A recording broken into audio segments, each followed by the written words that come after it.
Assalamualaikum warahmatullahi wabarakatuh. Akkam nagaa keessanii fayyaa keessanii jirtan jajjabattanii. Egaa arras akkuma beekamu keessummaa tokko qabaadheetiin dhufeetiin jira. Egaa keessummaa kana namni hundinuu ni beektan natti fakkaateetiin jira. Akkasumaati mee keessummaa kanaan itti fufii jennaa jechuudha. Egaa gannaqaa kenna qoo isin kan jennu isin Jawaar maaliif jibbitan? Jawaar maal isin godhe maal jibbitan? Dardarummaa fixate bultiisaa qabatee deema biyya bulchuuf qophiidha.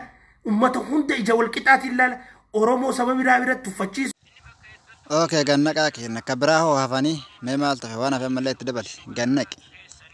Meeyxee carraaqiin ati maanta na godhaa jirtu akkaan si dinqisiifannuu fi akkaan irra si jaalannu jechuudha. Irra si deeggarratan sirriidhaan jirtaa jechuudha. Ayyee sila akka inni sirrii jiru sila argutti jirtanii quba qabdanii erga sirrii ta'uu isaa beektan kun amma maraatummaadha moo wallaalummaadha ree mee maal tokko isin godha.